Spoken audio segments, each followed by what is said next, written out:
성도 여러분 안녕하셨습니까? 행복한 안식일입니다. 오늘도 우리 하나님께서 여러분 마음속에 풍성한 축복을 주시기를 주님의 이름으로 축원합니다. 자, 이 기쁜 안식일 로마서 연구를 또 이어가도록 하겠습니다. 로마서 연구 은혜 34번째 시간, 오늘은 결코 정죄함이 없나니 라는 제목으로 함께 말씀의 은혜를 나누도록 하겠습니다. 지난 시간에 살폈지만 바울은 로마서 7장에서 심각한 고민에 빠졌었지요. 원하는 선은 행하지 않고 원치 않은 악을 행하는 자기 모습에 놀랐기 때문입니다. 그는 알고 있는 것과 실천하는 것이 완전히 다르게 가고 있다는 것을 보고는 자신에 대해 깊이 실망합니다. 사실 우리가 그렇죠. 아무리 다짐하고 결심해도 옛 자아의 혈기가 튀어나오고 추한 모습이 드러납니다. 순종하기 위해 아무리 진지한 노력을 해도 결과는 언제나 실패해요. 여러분, 왜 이런 걸까요? 바울은 자기 내면에 죄가 박혀있기 때문이라고 했어요. 그래서 그 죄의 세력에 지배당하고 있었던 거예요. 그런데 거기에서 벗어나려고 몸부림을 치고 필사적으로 노력해도 여전히 이 죄의 손바닥에 놓여있는 자신을 보니 절망할 수밖에. 그래서 그는 두 손 들고 항복을 선언하지요. 로마서 7장 24절 말씀. 오호라, 나는 곤고한 사람이로다. 이 사망의 몸에서 누가 나를 건져내랴. 나는 망했다, 이 말입니다. 그런데 바로 이 항복 속에서 그가 답을 발견하지요. 자신은 아무것도 할 수 없는 구제불능임을 고백하자 비로소 예수 그리스도께서 자기를 위해 얼마나 큰 일을 하셨는지를 보게 된 거예요. 그래서 그는 감사하지요. 우리 주 예수 그리스도로 말미암아 하나님께 감사하리로다. 아멘. 그리고서는 8장으로 이어집니다. 이 로마서 8장부터는 복음을 믿는 것이 어떻게 실제 삶의 변화로 이어지는가가 다뤄지고 있어요. 특히 이 로마서 8장은 많은 사람에게서 가장 사랑을 받는 장 중 하나입니다. 17세기 독일의 경건주의자인 필립 스페너는 이런 말을 했어요. 성경이 하나의 반지라면 로마서는 반지 위에 고귀한 보석이고 그 중에서도 로마서 8장은 그 보석의 가장 빛나는 부분이다. 그만큼 이 로마서 8장의 말씀이 은혜롭고 또 특별하다는 말씀이 아니겠습니까? 네, 여기서 우리는 우리가 구원받은 하나님의 자녀라는 사실, 그리고 하나님의 극진한 보살핌과 사랑을 받는 존재라는 사실을 깨닫게 돼요. 그래서 이 로마서 8장 연구는 참 흥분되고 기대되는 일입니다. 바울은 로마서 8장 1절부터 웅장한 선언을 합니다. 이런 말씀 보세요. 로마서 8장 1절. 그러므로 이제 그리스도 예수 안에 있는 자에게는 결코 정죄함이 없나니. 여러분, 세상 이야기를 좀 해보십시다. 세상은 실패자를 아주 혹독하게 다룹니다. 2014년 브라질 월드컵에 출전했던 대한민국 축구 대표팀은 단 1승도 거두지 못하고 초라한 성적으로 귀국하게 되었어요. 그때 팬들이 얼마나 화가 났는지, 이 선수단의 귀국 방법에 차별을 두자며 한 사람이 이런 제안을 했다고 그래요. 골을 넣은 손흥민 선수를 비롯한 3명의 선수는 비행기 1등석에 태우고, 경기 내내 벤치에 머물렀던 선수들은 이코노미석에 태워서 귀국시키고, 경기 중에 기대에 미치지 못했던 선수들은 여객선에 태우고, 골을 먹은 골키퍼는 어선에 태우고, 구멍 역할을 했던 수비진은 뗏목에 태우고, 선수단을 잘못 운영한 감독은 수용으로 돌아오게 하자, 이런 것이었어요. 물론 실현되지는 않았죠. 하지만 이 당시 팬들의 감정이 얼마나 격앙돼 있었는지를 알 수 있는 대목이에요. 실제로 선수단이 귀국했을 때 분노한 팬이 호박 엿사탕을 던지기도 했어요. 그게 이슈가 됐었죠. 그때 선수단의 표정은 아주 어두웠고 자책하느라 고개를 떨군 선수들이 많았어요. 여러분, 세상은 참 냉혹하고 살벌합니다. 잘하면 박수를 쳐주지만 못하면 가차없이 비난하고 내칩니다. 이런 세상에 사는 성도들이 종종 겪는 갈등이 바로 정죄감입니다. 자신의 본뜻과 달리 자주 넘어지고 잘못을 범하기 때문이지요. 그러면서 과연 내가 이런 모습으로 천국에 갈 수 있을까? 과연 내가 이런 모습으로 구원을 받을 수 있을까? 이런 정죄감에 시달리는 신자들이 많이 있어요. 그래서 사실 이런 정죄감은 신앙을 위험에 빠뜨립니다. 이것이 구원과 직결되기 때문이지요. 여러분, 만일 제가 여러분에게 이 시간에 자신은 지금 죽어도 주님 재림하실 때 부활해서 천국에 갈 수 있다고 확신하는 분, 구원을 받을 수 있겠다고 확신하는 분은 손을 들어보라고 한다면 과연 몇 분이나 손을 들 수 있을까요? 혹 손을 들지 못하는 분이 있다면 그분들은 분명 자신은 부족한 사람이라는 생각을 하기 때문일 거예요. 결심은 많이 했는데 그것이 그냥 결심으로만 남고 죄의 유혹에 쉽게 넘어지는 자신을 볼 때, 또 자기 욕심만 차리고 선행이 부족한 자신을 볼 때 자신감이 떨어져서일 거예요. 이렇게 자신의 연약한 모습에 집중하게 되면 죄책감이 들게 돼요. 그리고 그것이 정죄감으로 발전하면서 구원에 대한 확신을 뒤흔들어 버립니다.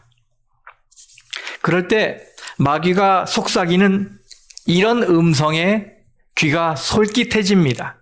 야야야야, 네가 이런 모습으로 구원받을 수 있겠어? 야, 지금부터 더 많은 선행과 공로를 쌓아야지. 여러분, 아주 치명적인 유혹이지요. 이것은 은혜로 얻는 구원을 행함으로 쟁취하라는 매우 위험한 음성이에요. 사실 오늘날 많은 이설들이 믿음으로 말미암는 구원을 죄책감과 정죄로 뒤흔들고 그 자리를 선행과 공로로 채우도록 잘못 인도하고 있어요. 많은 사람들이 그 유혹에 이끌려갑니다. 어떤 사람들은 율법을 제대로 지켜야 구원받을 수 있다라고 말하고, 어떤 사람들은 14만 4천인의 무리에 들어가려면 지금보다 더 열심히 선행과 경건의 공로를 쌓아야 한다고 가르칩니다.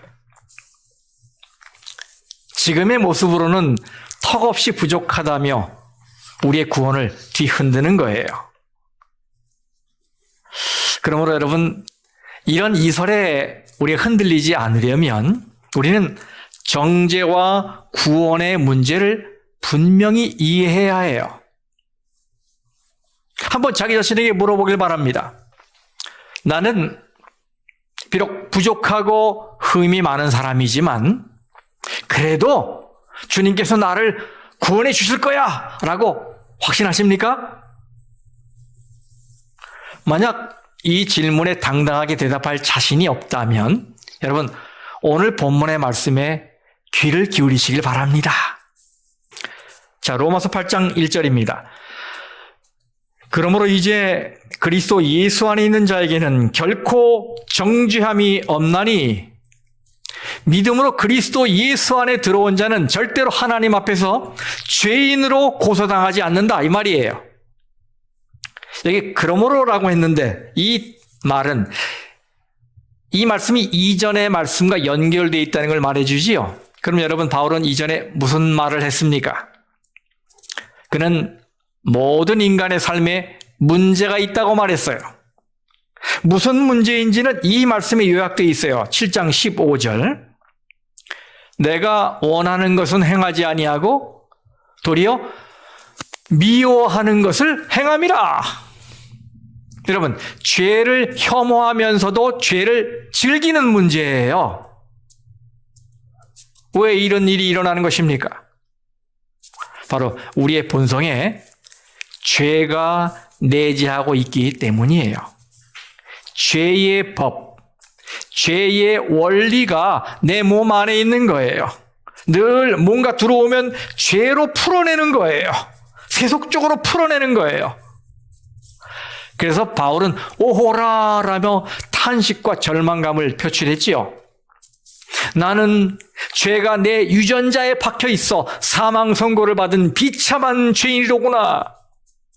누가 나를 이 죄된 존재에서 건져줄 수 있을까? 그리고는 곧바로 대답했지요. 우리 주 예수 그리스도로 말미암아 하나님께 감사하리로다. 이런 고백을 한 바울은 이 감사의 의미가 무엇인지 설명하기 위해 8장을 연 거예요. 그러므로 이제 그리스도 예수 안에 있는 자에게는 결코 정죄함이 없나니, 여기 정죄로 번역된 헬라어 카타크리마는요, 법정에서 사용되는 용어예요. 판사가 피고에게 죄가 있다고 땅땅땅 선고할 때 쓰는 말이에요. 카타크리마. 이거는 유죄라는 말이에요. 그런데 여러분, 죽어 마땅한 죄인인 우리를 향해 하나님이 선언하세요. 너는 예수 안에 있으니 무죄! 이노센트! 무죄! 여러분, 나 자신이 나를 보아도 죄가 많은데 거룩하신 하나님이 나를 보실 때는 얼마나 죄가 많겠어요. 그런데도 하나님은 믿음으로 그리스도 예수 안에 들어온 자를 죄인으로 보지 않으세요. 우리가 착하게 살아서일까요? 우리가 봉사를 많이 해서일까요? 아닙니다. 이유는 단 한 가지밖에 없어요. 바로 우리가 그리스도 예수 안에 있기 때문입니다. 이 한 가지 이유로 우리에게는 정죄함이 없는 정도가 아니라 그것보다 훨씬 더 강력한, 결코 정죄함이 없다는 선고가 내려지는 거예요. 이 1절의 헬라어 문장은 결코 없다, 우덴이라는 말로 시작을 해요. 결코 없다, 페널티가 결코 없다, 이 말로 시작해요. 강조되고 있는 거지요. 물론 이것을 죄의 허가장으로 악용해서는 안 되겠죠. 그럴 수 없죠. 그런 자는 그리스도 예수 안에 있지도 않을 테니까요. 자, 그럼 여러분, 그리스도 예수 안에 있다는 말은 무슨 의미일까요? 무슨 의미입니까? 이스라엘 백성들이 출애굽하려 할 때 애굽의 바로가 그것을 방해했습니다. 그래서 하나님은 애굽의 신들에게 재앙을 내리셔서 하나님이 주권자이심을 바로에게 깨우치셨어요. 그런데 9번째 재앙이 내렸어도 바로는 마음을 열지 않았습니다. 그래서 하나님은 10번째 재앙으로 애굽에 있는 모든 처음 난 것들의 심판을 내리십니다. 그리고 이런 죽음의 재앙 앞에서 살 수 있는 길은 단 한 가지, 바로 자기 집 문에 어린 양의 피를 뿌리는 것이라고 말씀하셨어요. 그때 그 말씀을 믿고 어린 양을 잡아서 그 피를 문 인방과 좌우 설주에 바르고 그 집 안에 머무른 가정은 안전하게 보호되었습니다. 하지만 피가 없는 집은 장자와 짐승의 초태생이 죽었어요. 여러분, 그리스도 예수 안에이란 말은 그런 의미예요. 이것은 어린 양의 피를 문에 바르듯 그리스도를 내 개인의 구주로 영접했다는 뜻입니다. 하나님의 구원하시는 말씀을 신뢰하고 그 명령대로 집 안에 머물렀듯 하나님을 절대적으로 신뢰하며 그분의 삶의 방식을 따르기로 결심했다는 뜻입니다. 이 그리스도 예수 안이라는 이 표현은 우리가 다뤘던 7장에 나오는 내 지체 속이라는 표현과 완전히 대조됩니다. 죄의 종으로 죽음의 저주 아래 놓여 있는, 그래서 죄의 법을 섬기며 비참하고 가련한 상황 속에 있는 그 내 지체 속.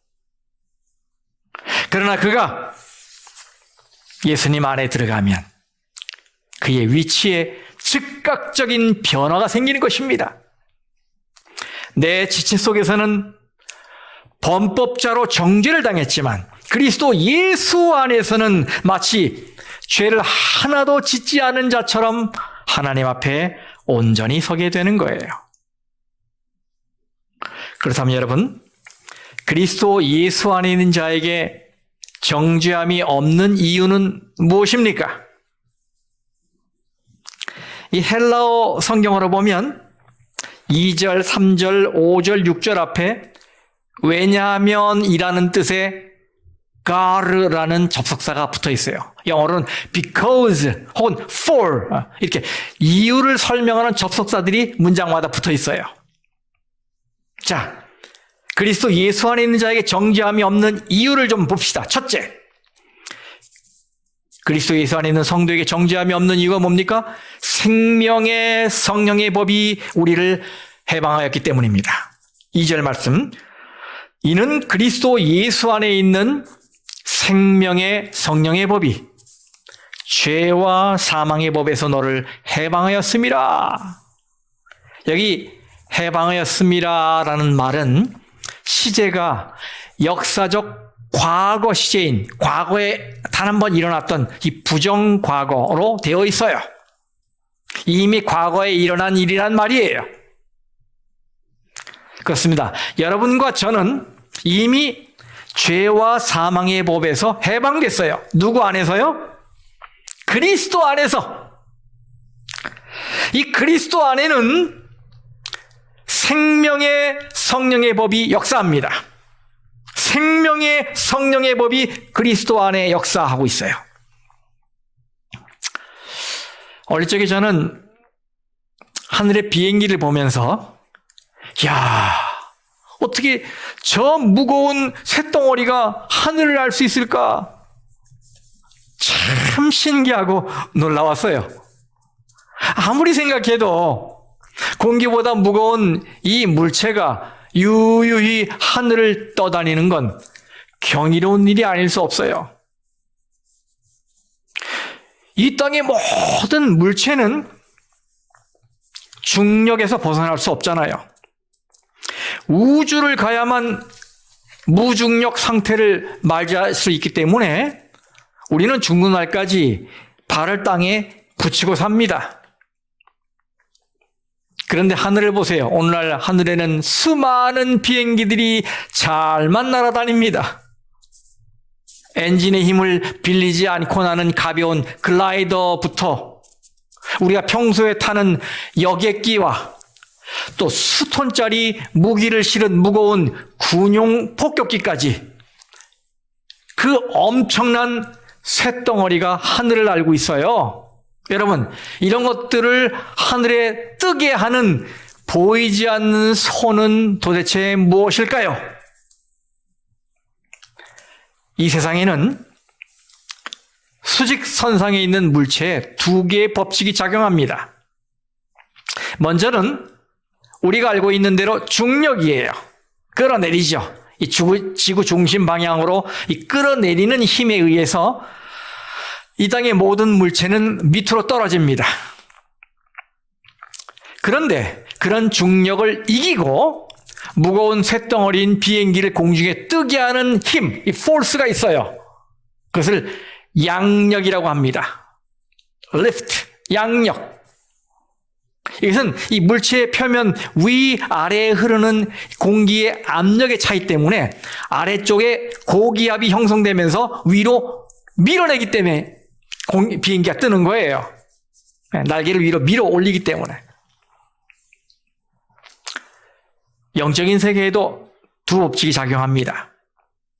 그것은 2절에 언급되어 있듯이 생명의 성령의 법, 그리고 죄와 사망의 법이에요.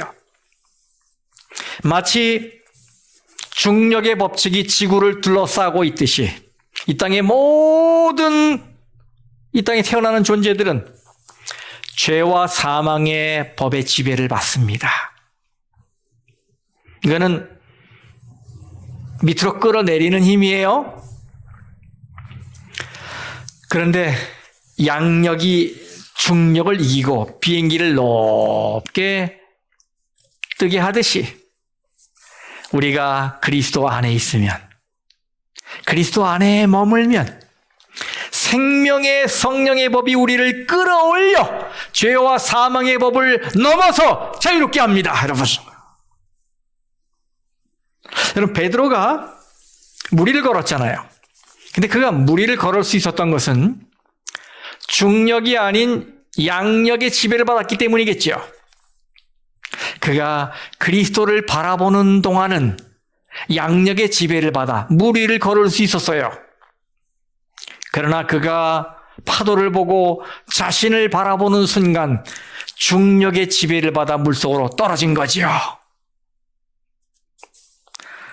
마찬가지로 우리가 그리스도 안에 머물고 주님을 바라보는 동안 우리는 죄와 사망의 법이 아닌 생명의 성령의 법의 지배를 받아서 베드로가 물 위를 걸었던 것처럼 죄를 딛고 일어서는 승리를 경험할 수 있게 되는 거예요.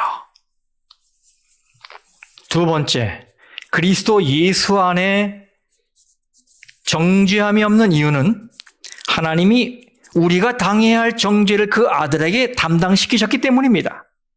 3절 말씀, 율법이 육신으로 말미암아 연약하여 할 수 없는 그것을 하나님은 하시나니 곧 죄로 말미암아 자기 아들을 죄 있는 육신의 모양으로 보내어 육신의 죄를 정하사. 여러분, 율법이 아무리 선하다 해도 우리를 구원하지는 못하지요. 그래서 우리에게는 예수님이 필요한 것입니다. 하나님은 예수 그리스도를 죄 있는 육신의 모양으로 우리에게 보내셔서 우리의 문제를 해결해 주셨어요. 여기에 해석하기 참 어려운 말이 나와요. 죄 있는 육신의 모양. 이것이 어려운 이유는 예수님의 인간 되심을 죄 있는 육신이라고 하지 않고 죄 있는 육신의 모양이라고 했기 때문이에요. 여기 모양이라고 번역된 헬라어 호모이오마는 닮음, 유사함, 이미지라는 뜻입니다. 이것은 그리스도의 성육신을 이해하는 데 매우 중요한 단어예요. 하지만 이 모양이라는 단어의 참 의미를 단어 연구만으로는 온전히 파악하기 어렵습니다. 그래서 이에 대한 해석도 학자들 사이에 여러 갈래로 나뉘어 있는 거예요. 그리고 각각은 나름 설득력도 가지고 있지만 동시에 그에 대한 반론도 만만치가 않아요. 그래서 저는 이 예배 시간에 이 단어를 깊이 다룰 마음이 없습니다. 괜히 이 모양이라는 한 단어의 발목이 붙잡혀서 바울이 전달하려고 하는 이 전체 구절의 메시지를 놓칠 수 있기 때문이에요. 대신 저는 예수님의 인간 되심에 집중해 보겠습니다. 와인 여사는 1898년에 출판된 매뉴스크립트, 즉 원고 67에서 이런 말씀을 남겼어요. 이것이 우리 재림교회 성경주석 영문판 7권에 기록되어 있어요. 여기에서 와인 여사는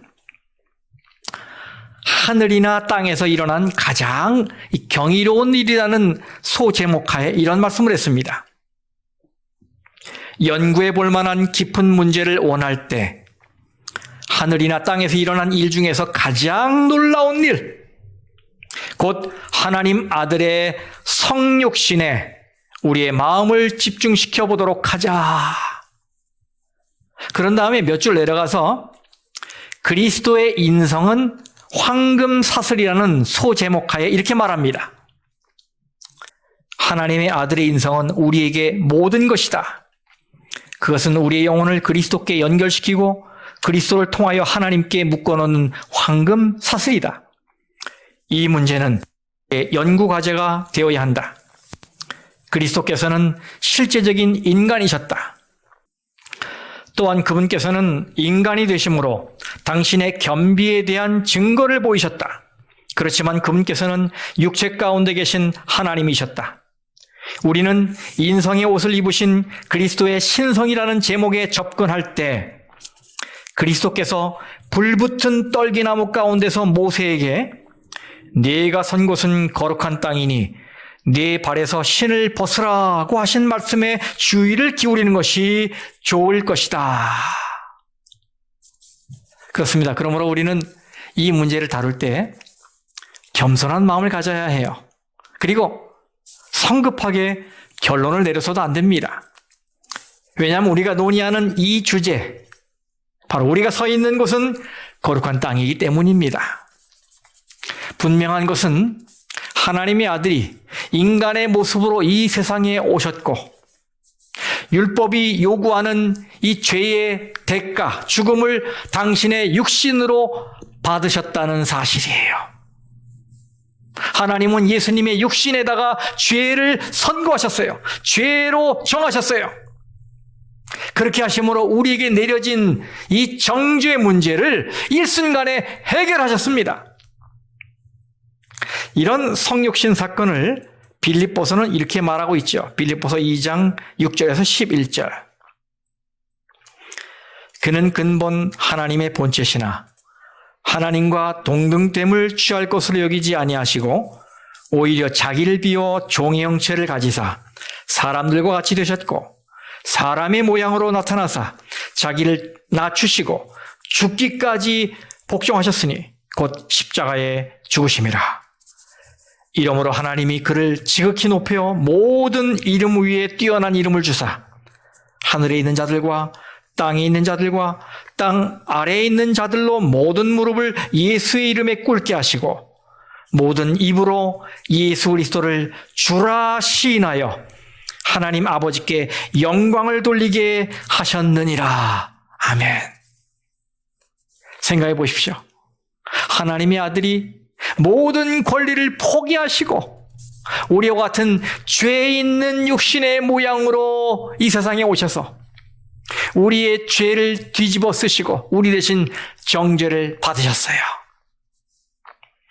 그래서 그리스도 예수 안에 있는 성도에게는 더 이상 이제 정죄함이 없는 것입니다. 결코 없습니다. 여러분, 이 얼마나 감사한 일이고 이 얼마나 큰 은혜입니까? 그런데도 우리 가운데 아직 구원에 대한 확신이 없는 분이 있습니까? 주님이 이루어 주신 이 분명하고 확실한 영원한 구원에 대해 아직도 확신을 못 가진 분이 있으십니까? 성도 여러분, 이제는 자주 넘어지는 연약한 자기 자신을 바라보지 마시고 예수 그리스도를 바라보시길 바랍니다. 우리는 그분이 자신의 소중한 생명을 내어줄 만큼의 보배로운 존재들이에요. 여러분은 그런 분들입니다. 여러분, 아기는 몇 번을 넘어져야 걸음마를 배울 수 있을까요? 기록을 보니까 아기는 평균 2000번을 넘어진다고 합니다. 그러니까 오늘의 우리는 걷기 위해 2000번을 넘어졌던 사람들이에요. 여러분, 이것을 엄마의 입장에서 바라보시기 바랍니다. 다들 경험하셨죠? 엄마는 이 피덩이 아이가 자라서 걸음마를 시작할 때의 순간을 잊지 못해요. 바닥을 기어다니던 아기가 어느 날 갑자기 부들부들 떨면서 온몸으로 일어서기를 시도합니다. 그때 엄마는 아기가 사랑스러워 미치지요.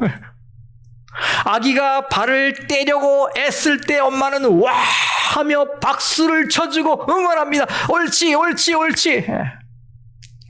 아기가 뒤뚱거리다가 엉덩방아를 쪄도 엄마는 기뻐하고 즐거워합니다. 넘어지는 건 엄마의 안중에 없어요. 여러분, 그때 엄마가 야 이놈아 넌 그것도 못하냐 하며 야단을 칩니까? 아니죠. 엄마 눈에는 아기가 넘어지는 것도 예쁜 거예요. 그러다가 한 발자국만 앞으로 내디디면 엄마는 감동을 받아요. 그러면서 뭐예요? 천재가 나타났다면서 세상을 다 가진 것 같은 행복감에 젖어요. 엄마는 아기가 넘어지는 건 기억하지 않습니다. 엄마는 아기가 일어나서 한 걸음 걸은 것을 동네방네에 자랑합니다. 하나님이 그리스도 안에 있는 우리를 바라보실 때 그런 마음이 아니실까요? 그래, 성도 여러분, 넘어졌다고 낙심하지 마시고 다시 그리스도를 바라보시고 십자가의 공로를 의지하며 일어나시기를 바랍니다. 하나님이 손뼉 쳐주시며 응원하실 거예요. 그때 다시 용기를 갖고 이 말씀을 되풀이 하시길 바라요. 그리스도 예수 안에 있는 자들에게는 결코 정죄함이 없나니. 말씀 마치겠습니다.